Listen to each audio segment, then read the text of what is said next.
Bismillahirrahmanirrahim. Assalamualaikum, selamat pagi, selamat berhujung minggu diucapkan kepada penonton setia Iris Wanita. Okey, berjumpa lagi kita pada minggu ini dan saya bersama rakan pengacara saya Yana Samsudin. Ya, hari ini Yana, khabar baik Yana, apa sihat Alhamdulillah. Walaupun musim hujan kan, sejuk je, beberapa hari ni asyik hujan je, kita rasa macam kita tak produktif.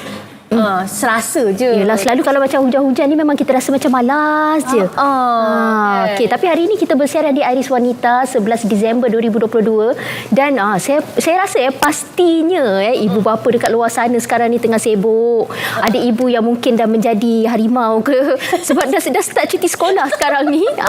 So anak-anak dah ada dekat rumah. Jadi kita ni sibuklah menguruskan anak-anak kan. Dan ada juga di antara mereka yang mengambil peluang cuti sekolah ni untuk menghabiskan cuti-cuti kerja kita, annual leave kan, membawa anak-anak pulang ke kampung ataupun bercuti dan sebagainya. Yana sendiri. Tapi betul lah kalau kita tengok trafik malam tadi memang sesak menghala ke utara. Semua orang dah start balik kampung kan. Tapi tak apa, macam saya tak balik kampung, saya ada kerja. Petang ni anak saya ada konsert. Ada konsert ujung nak cakap tahun. Pasal konsert itu pun satu juga. Budak-budak sekarang ni ada konsert, ada hari penyampaian sijil kan. Betul. Sibuk juga tu. Tapi bagus sebab dia orang berjaya ekspresikan dia orang punya bakat kan. Bila dia orang boleh mengeluarkan bakat-bakat dia orang, walaupun umur berapa pun tak kisah pun, kita kena hargai dan kita boleh tahu potensi anak kita. Dan sebenarnya tanpa beritahu potensi ni, kalau ada potensi kita boleh postkan dekat media sosial ke apa supaya kan supaya kita boleh orang kata kembangkan bakat kita ke tengah. Tetapi kita kena berjaga-jaga. Kan kita sekarang trend kan, orang apa-apa semua nak upload dekat media sosial, apa-apa nak upload media sosial. Kita kena berjaga-jaga sebab kita kena takut kita terkena gangguan seksual kalau kita pertaruhkan keselamatan yang kita tidak ada langkah-langkah keselamatan. Yalah, memandangkan anak-anak kita sekarang ni pun dah berada di era yang orang kata canggih. So anak kita pun mempunyai akaun media sosial mereka sendiri. Jadi inilah yang perlu kita lebih cakna lagi, pastikan anak kita yang mempunyai akaun media sosial, kita kena sentiasa orang kata pantau kan, supaya anak kita tidak terjebak dalam gangguan seksual ini. Jadi hari ni Yana, kita pasal media sosial. Kita ada media sosial kita sendiri juga. Okey. Jangan lupa ikuti media sosial kita. Kita ada Iris Wanita di Facebook, kita ada di Instagram, kita ada YouTube dan kita ada juga TikTok. Jangan lupa follow Iris Wanita sebab kita akan bagi tahu apakah perkembangan kita kan. Kita ada email untuk para puan-puan di sana yang sudi untuk memberi informasi kan, memberi idea yang sangat membina kepada kami sangat hargai. Jadi jangan lupa emailkan kepada kami di iris.wanita@gmail.com. Okey Yana, jadi hari ini kita nak berbincanglah mengenai gangguan seksual, jenayah atau jenaka. Bila kita berbicara mengenai ini, kebanyakan di antara kita ni bila orang kata kalau melibatkan secara bukan verbal ataupun just cakap-cakap, kita rasakan benda ni satu gurauan ataupun jenaka dan tak ambil orang kata langkah yang sepatutnya. Kita membiarkan kan. Ini yang menyebabkan gangguan seksual ni menjadi-jadi. Sebab tu kita tak nak normalisasikan benda-benda macam ni. Kadang-kadang kita rasa macam perkataan kita tu orang rasa kelakar. Orang rasa kelakar, kita guna hari-hari, lepas tu orang ikut. Contoh ada satu perkataan ni saya tak tahulah. Kadang-kadang orang rasa macam glojo. Kalau kita sebut glojo, tapi dia dah cakap macam ni, awak ni merogol. Tak boleh macam tu. Benda tu memang salah. Kalau perkataan tu salah. Yalah, kadang-kadang diorang ni suka bergurau dan membuatkan gurauan double meaning tu. Kalau yang jenis macam tak tahu tu memang macam blur-blur lah. Tapi yang kalau tahu tu dah tahu tapi membiarkan saja. Jadi pelaku ni yang membuatkan mereka ni lebih berani lagi untuk bergurau secara orang kata gangguan seksual yang semakin melampau ini kan. Jadi kalau kita tak nak pening-pening sekarang, kita nak tahu benda ni double meaning ni boleh ke tidak kan. Salah guna ke tak, ya Allah kan. Tersilap apa kita nak buat kan. Tak apa. Lepas ni kita akan kupas lebih lanjut. Tapi apa pun tengok kita sediakan bingkisan me time.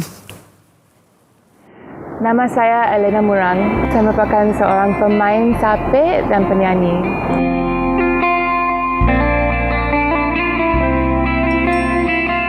Saya kenal sapek sejak saya kecil lagi.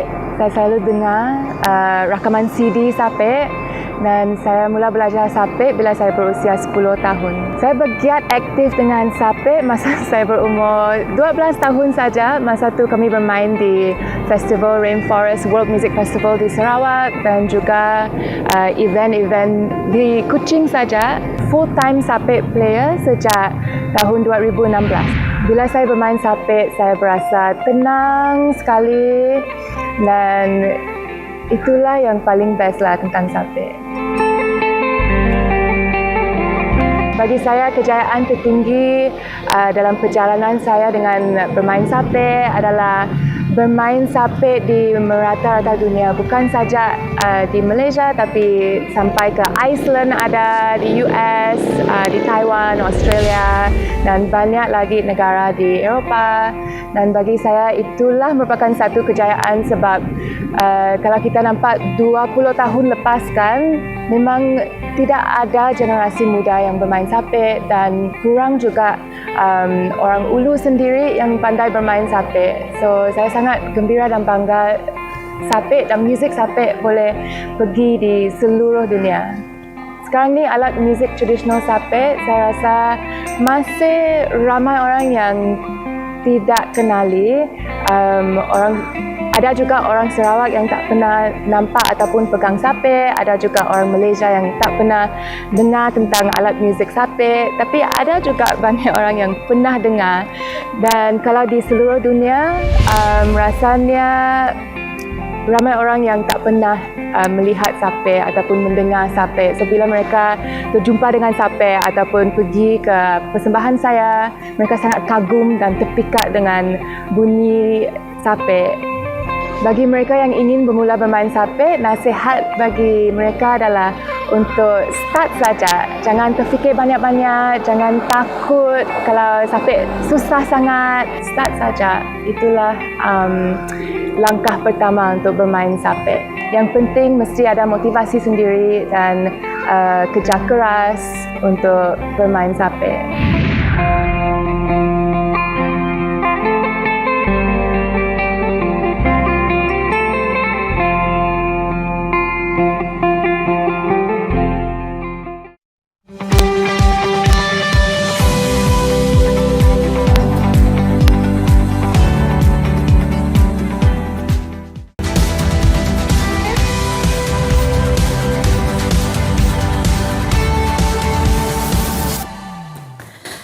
Alhamdulillah kembali lagi bersama kami di Iris Wanita.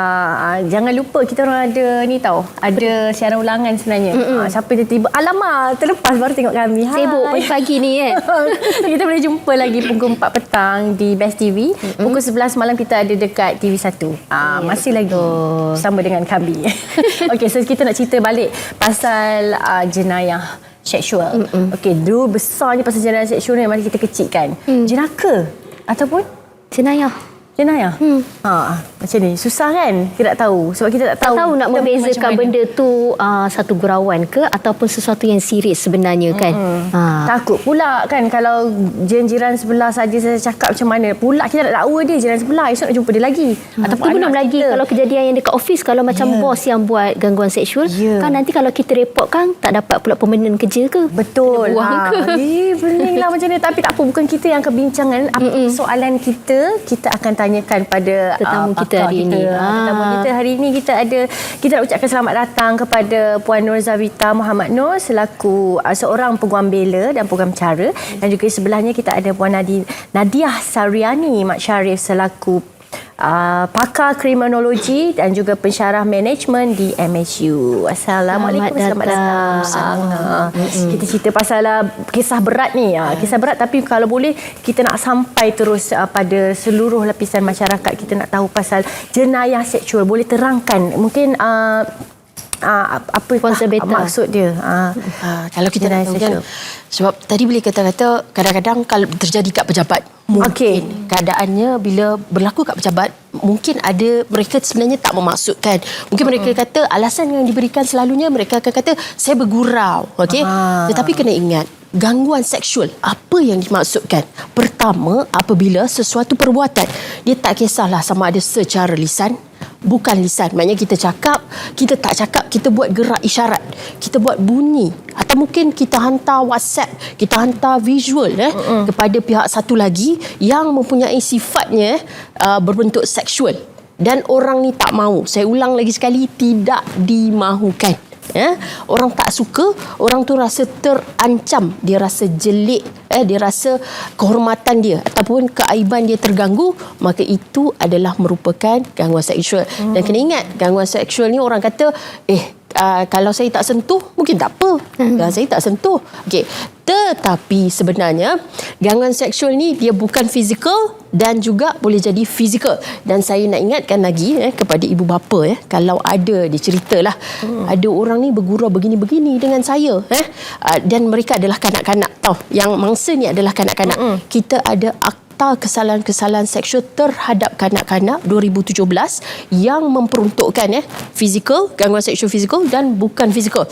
Dua-dua ni hukumannya berat. Jadi kalau ada orang macam contoh mengganggu mereka ni secara seksual, bagi gambar, tiba-tiba adik gurau je, abang hantar gambar begini-begini, contoh, kesalahannya masih boleh dipenjarakan, boleh didenda, dan juga atau kedua-duanya sekali. Nampak betapa seriusnya perbuatan gangguan seksual ataupun jenayah seksual, ataupun mereka nak guna alasan gurau, semua itu tidak boleh digunakan sebagai alasan. Nampak tak? Sebenarnya kita kena menjaga, betul-betul kita kena Betul tu yang kita perlu cakna tu, tahu bezakan antara gurauan ataupun benda yang serius kan. Okey, Puan Nadia sendiri, adakah gangguan seksual ini hanya terjadi kepada kaum wanita sahaja?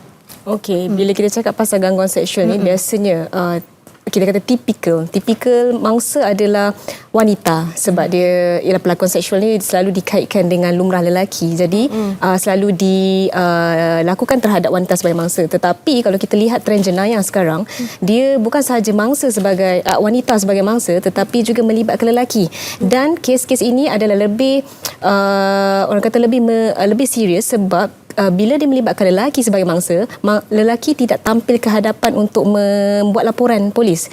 Jadi kita gagal nak capture, kita gagal nak apa orang kata nak ambil kira kes tersebut yang melibatkan mangsa lelaki. Jadi statistik yang kita ada sekarang ni, statistik yang rasmi, okey, hanya melibatkan laporan yang telah dibuat oleh mangsa. Jadi bayangkan, okey, statistik yang kita ada hanyalah orang kata gambaran, bukan gambaran menyeluruh, dan tidak melibatkan mangsa yang tidak membuat laporan. Dan juga gangguan seksual ini juga boleh melibat, seperti Puan Zabita katakan tadi, juga boleh melibatkan kanak-kanak.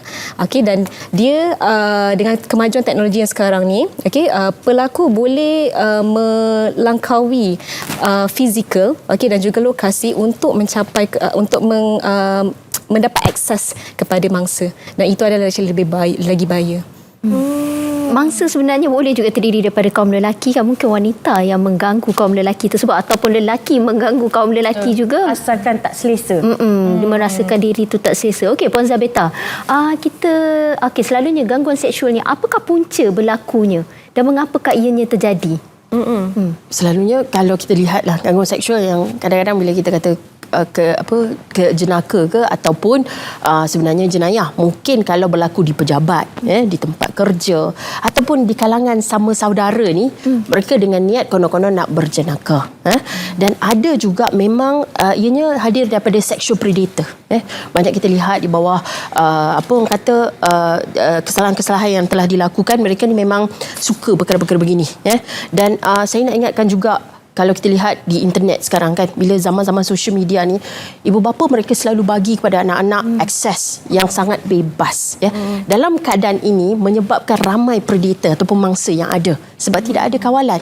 Jadi daripada situ, itu yang kita mula dengar perkataan sexual grooming. Sexual grooming tu apa? Apabila dia mula mengantun, ajar kanak-kanak tu, dia cuba develop ataupun bentukkan kanak-kanak tu untuk menjadi mangsa yang merelakan diri. Sedangkan kanak-kanak tadi dia tak tahu dia dimangsakan. So banyak pemfaktoran yang berlaku daripada sexual predator, maknanya pemangsa seksual itu sendiri. Bila ada zaman sekarang, kalau contohlah mereka guna fake account, berkenalan dengan seorang kanak-kanak, bagaimana nak kesan? Jadi dalam keadaan tu banyak pemfaktoran yang menjadikan faktor, dan saya nak nasihatkan kepada ibu bapa terutama kepada pengguna social media ni, jangan mudah percaya sangat ke orang, sebab di belakang bila kita lihat gambar profil nampak macam baik-baik tetapi sebenarnya di belakang tu kita tak tahu dia sebenarnya siapa, sebab tak pernah jumpa kan. Lepas tu tiba-tiba kita percaya dekat orang tu.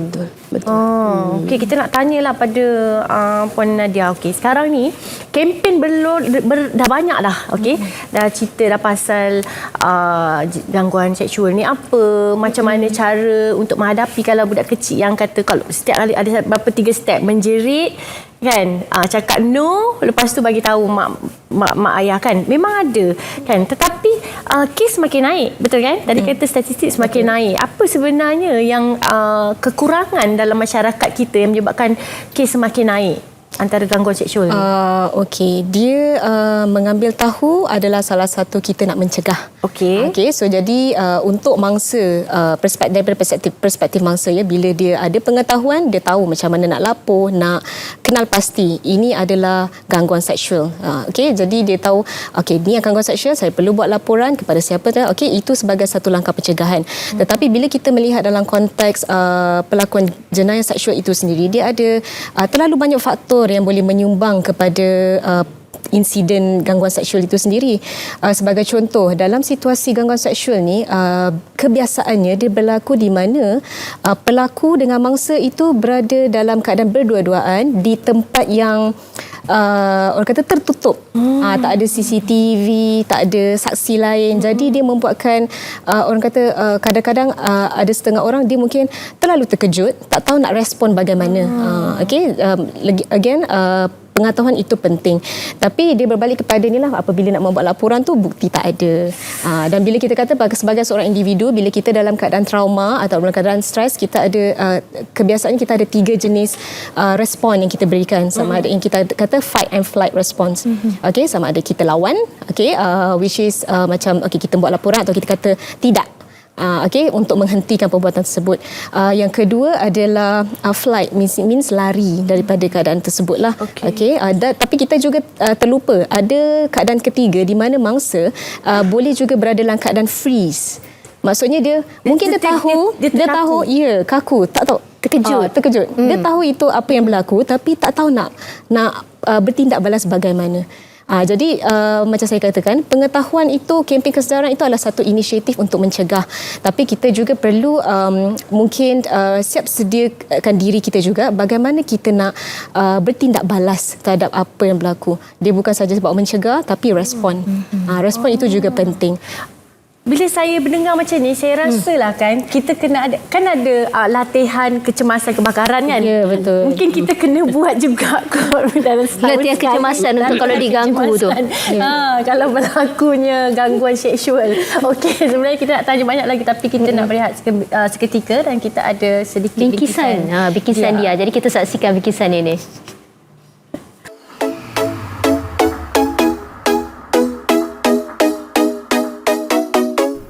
Peranan seorang wanita hebat harus selalu mengembangkan dirinya ke arah lebih baik. Tentunya bukan hanya untuk diri sendiri, malah untuk semua orang yang berada di sekitarnya. Wanita ini adalah seorang ciptaan atau satu ciptaan yang sangat istimewa. Tapi saya rasa kadang-kadang terlalu ditekankan bahawasanya asal-usulnya daripada tular rusuk yang bengkok. Jika diluruskan akan patah. Jika dibiarkan terus bengkok. Jadi saya rasa tak boleh statement itu berhenti di situ saja.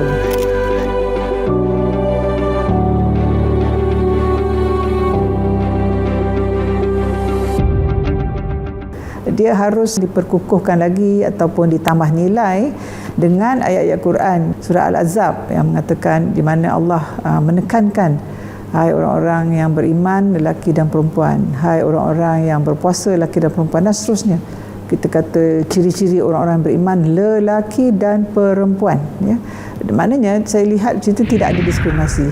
Wanita yang bergelar isteri dan ibu ini ingin menjadi seorang yang hebat untuk suami serta anak-anak selain keluarga yang bahagia.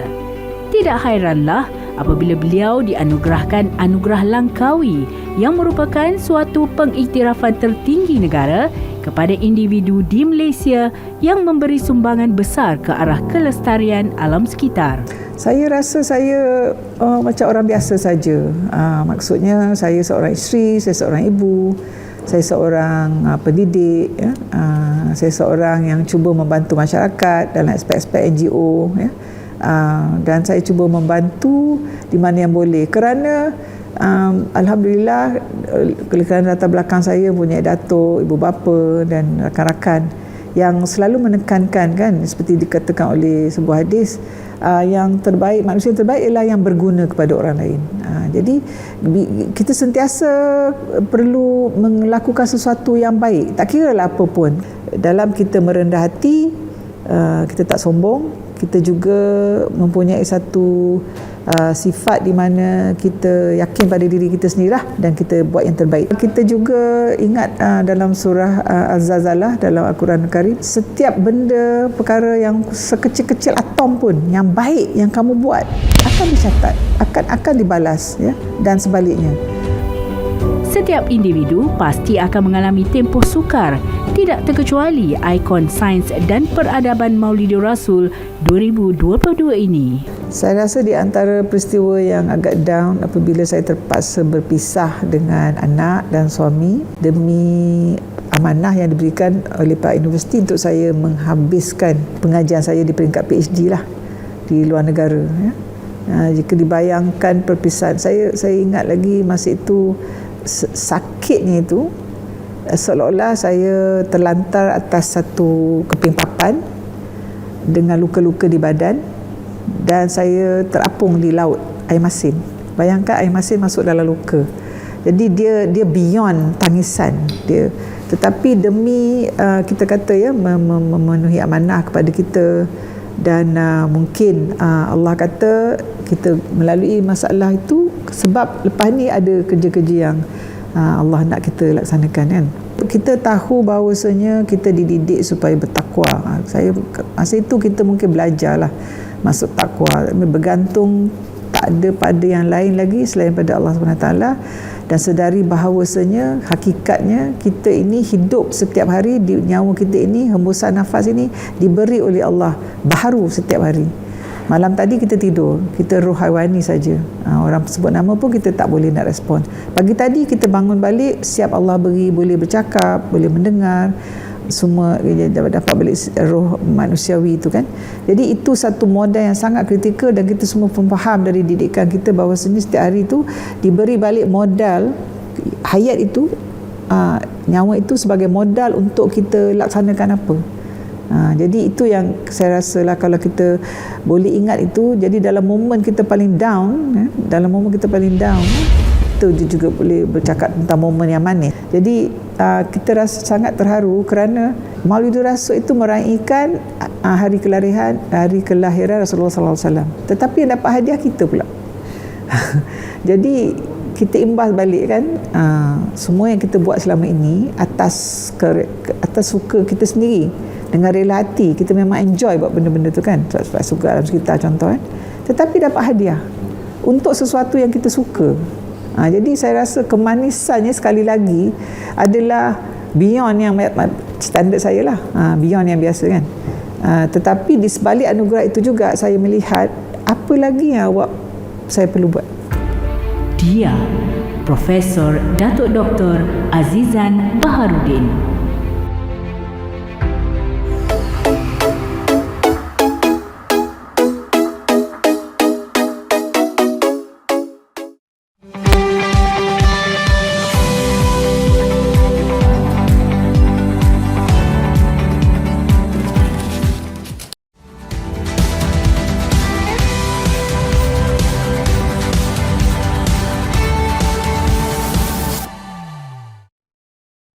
Alhamdulillah kembali lagi bersama kami di Aris Wanita.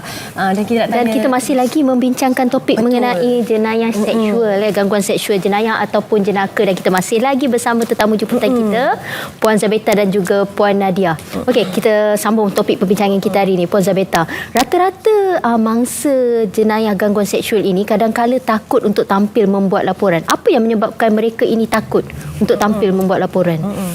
Kebiasaannya saya lihat kenapa mereka takut ni mungkin disebabkan oleh impact. Contoh, banyak kes yang dilaporkan dekat social media atau di berita, dan kita lihat di bawah ruangan komen bagaimana penerimaan masyarakat yang dekat bawah tu. Kadang-kala mereka buat victim blaming, menyalahkan mangsa. Contoh mereka kata kalau tak pakai pakaian begini takkanlah jadi begini. Tak boleh ada sifat yang begitu. Dan bila mangsa lihat kalau saya buat laporan, yang lain pun kena begini juga. Adakah yang lain akan menyokong saya? Orang percaya tak cerita saya ni? Kadang-kadang kalau berlaku di pejabat, mereka takut akan kedudukan mereka. Adakah majikan akan ambil tindakan? Dan seterusnya, kalau berlaku di kalangan keluarga, kadang-kadang adakah keluarga menyokong? Dan banyak pemfaktoran yang sehingga menyebabkan mangsa itu tak berani ke hadapan.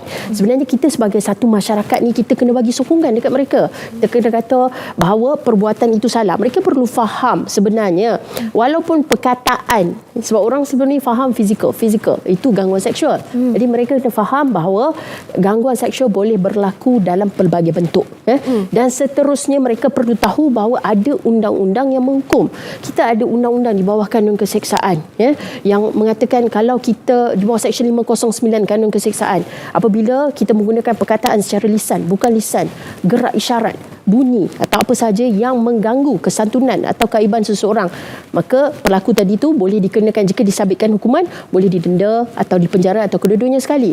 Kita ada juga Seksyen 233 Akta Komunikasi dan Multimedia 1998. Apabila orang menggunakan media sosial, contohlah ambil gambar perempuan, lepas tu dia letak gambar perempuan tu dan dia edit yang pakai gambar seksi dan dia kata lihat perempuan ni, perempuan tak baik contohnya. Dan mangsa tadi sebenarnya boleh mengambil tindakan sivil. Ada kes yang saman dekat mahkamah ni, mangsa ni sehingga dapat ratusan ribu ringgit.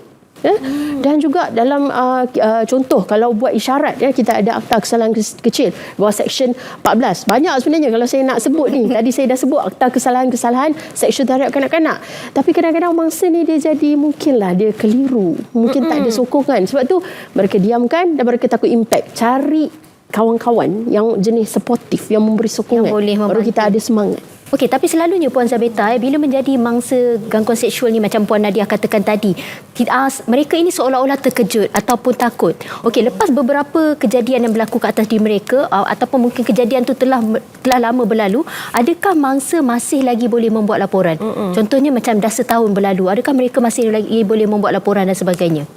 Masa sudah tentu akan memberikan sedikit kesan. Kita kena tahu di dalam undang-undang jenayah, dia tidak ada had masa bagi kelakuan jenayah. Tetapi ada jenis-jenis kesalahan jenayah ni mungkin bukti tu dah tak ada. Contoh katakanlah jenayah gangguan seksual tu memang ada CCTV nampak, memang dia pegang secara fizikal jelas, tetapi ada CCTV yang dia boleh tahan 30 hari saja, kemudian deleted, dipadam.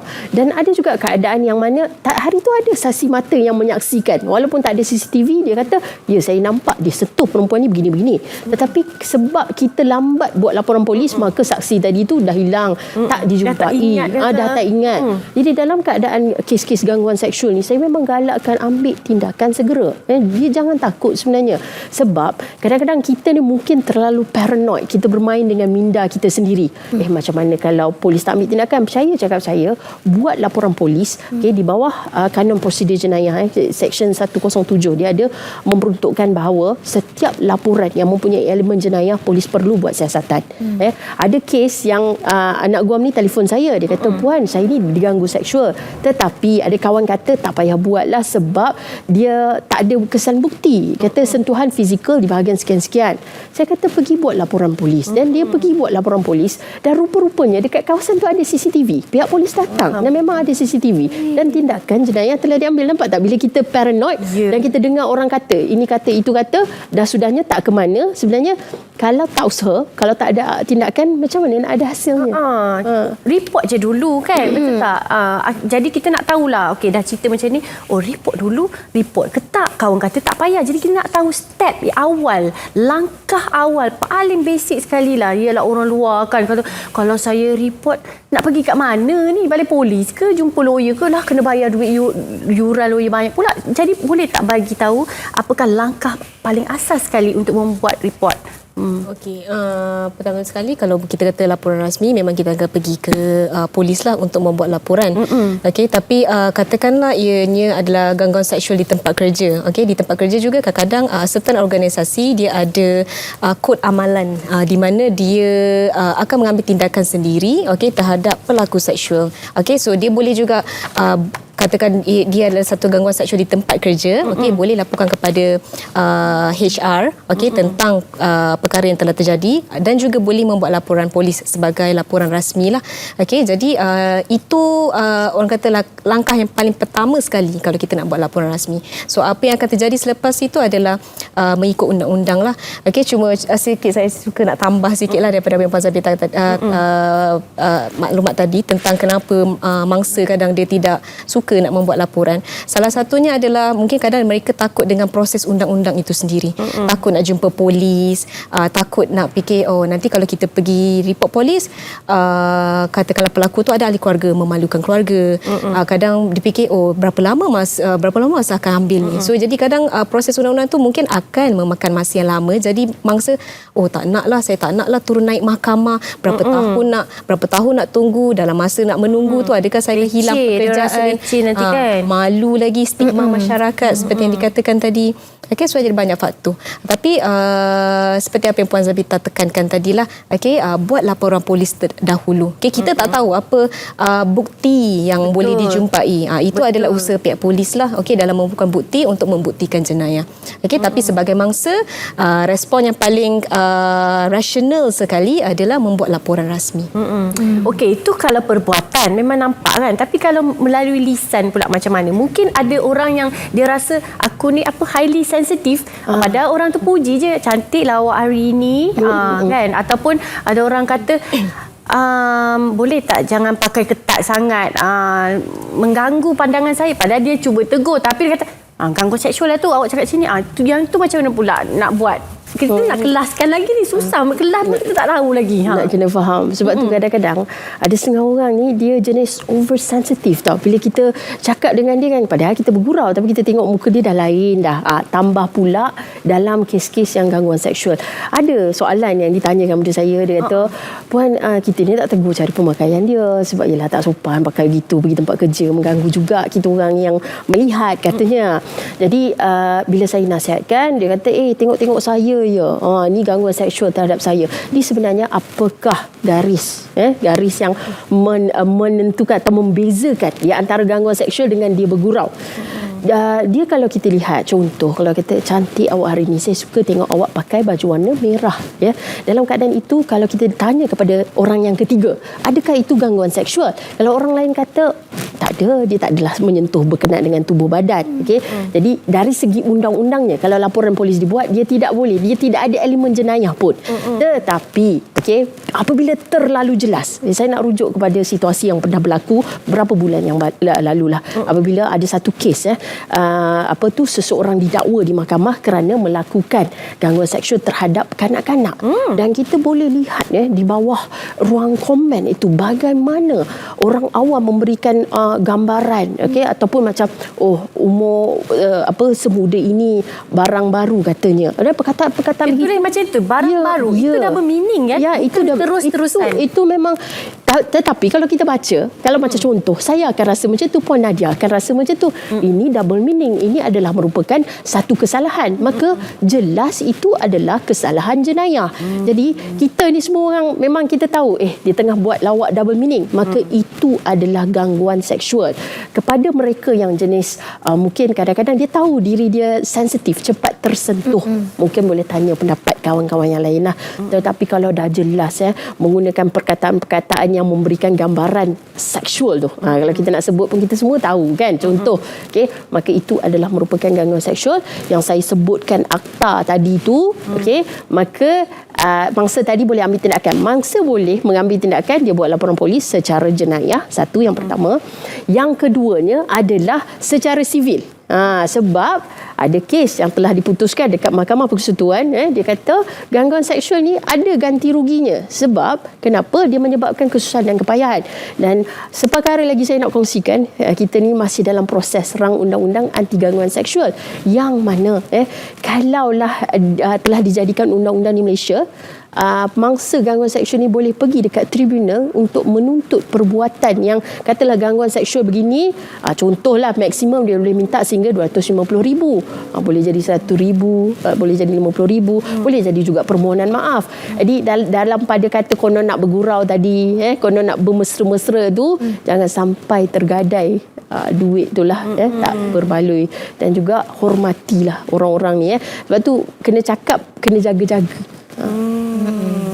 Itulah kadang ada setengah yang oversensitif ni, rasakan benda yang gurauan dikatakan gurauan kan, tapi sebenarnya ada juga yang memang melibatkan gangguan seksual lah pada sebenarnya kan. Okey, baiklah, kita nak berhenti rehat seketika dan kita akan kembali lagi di Iris Wanita sekejap saja lagi.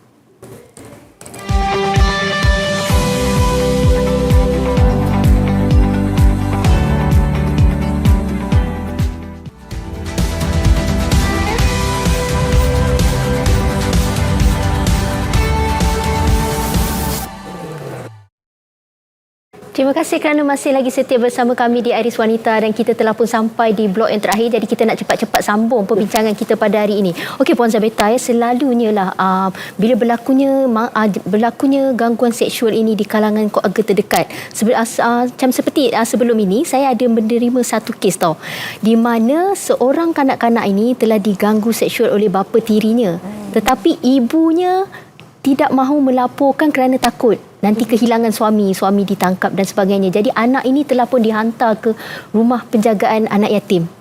Jadi macam mana, apa pandangan Puan mengenainya? Itulah masalahnya kan, bila dalam keadaan kes-kes begini, kanak-kanak ni siapa yang dia percaya? Ibu dan bapa yang sepatutnya menjaga dia. Dan saya nak ingatkan juga, di dalam undang-undang, di bawah Akta Kanak-Kanak dan juga di bawah Akta Kesalahan Seksual Terhadap Kanak-Kanak 2017, ada memperuntukkan, kalaulah macam contoh kita pergi hospital dan orang yang merawat, doktor atau nurse yang di bahagian perubatan, tahu anak ini diganggu seksual tetapi tidak buat laporan, itu adalah merupakan kesalahan kepada mereka. Dan bagi anak-anak yang macam contoh kita tahu anak saudara kita ke anak jiran kita ke yang diganggu seksual, di bawah Akta Kanak-Kanak 2001 ada memperuntukkan mana-mana kanak-kanak yang terdedah dengan gangguan seksual bahaya begini, mereka ini perlu diberi jagaan di bawah pegawai perlindungan. Itulah yang berlaku tu. Jadi ibu tadi tu sebenarnya adalah merupakan kesalahan di bawah Seksyen 31 Akta Kanak-Kanak, iaitu mengabaikan kanak-kanak tadi, menganiaya atau mendedahkan kepada bahaya fizikal, emosi ataupun seksual. Jadi sebenarnya kalau ada laporan yang dibuat, maka dia boleh diambil tindakan. Sebab kanak-kanak ni adalah satu golongan yang sangat-sangat dipelihara oleh undang-undang. Jadi saya minta tolong sangat-sangat. Kalau hati kita ni terdetik, ada rasa syak, budak ni macam ada tak kena ni, dia diam, dia takut dengan orang. Kita tengok pula karakter, macam contoh kita dengar cerita dia, dia kata bapa ada buat begini-begini, tolong buat laporan polis, tolong juga rujuk kepada pegawai pelindung daripada Jabatan Kebajikan Masyarakat. Sebab kanak-kanak begini memang dia ada tempat dia dan mereka akan lindungi dia dan letak ke di rumah selamat tertakluk kepada keadaan-keadaan kes tu lah. Kan kesian dekat kanak-kanak ni, dia mengharapkan ibu tapi ibunya akhirnya macam tu pula kan. Okey Puan Nadia, apakah antara kesan kepada mereka yang menjadi mangsa jenayah gangguan seksual ni? Okey, kita menyentuh kepada kesan ni boleh terlibat satu dari segi fizikal. Okey, apabila ada tindakan agresif yang melibatkan luka, kecederaan fizikal. Okey, so tapi kita selalu terlupa tentang kesan daripada segi psikososial, which is daripada segi aspek psikologi dan juga sosiologi lah, tu yang kita nampak kanak-kanak kanak-kanak tu ataupun mangsa tak nak bergaul dengan orang, mengasingkan diri. Okey, dan biasanya kalau kita kata kecederaan fizikal ni, luka, kita boleh sembuh. Tapi kalau kecederaan fizikal, psikologi ni, bila dia tidak dirawat ataupun kita tidak address dia, kita tak bagi apa orang kata rawatan yang sebetulnya, okey, dia akan jadi satu luka ataupun kecederaan yang lebih panjang lagi, berkekalan, okey, jika kita tidak beri rawatan yang sebetulnya lah. Okey, sebagai contoh, okey, bila gangguan emosi, okey, mungkin mangsa akan menjadi lebih jadi seorang yang pemarah, atau mungkin secara lagi teruk, mungkin mangsa ini juga akan jadi pemangsa apabila dia dewasa, kalau ia melibatkan kanak-kanak lah. Okey, so jadi sebab dia tak tahu macam mana dia nak orang kata apa, nak luahkan rasa marah, rasa sedih, rasa kepercayaan tu digunakan. Okey, macam mana? Jadi dia akan gunakan mungkin ke atas orang lain dan menyebabkan mangsa yang lebih banyak lagi pada masa akan datang.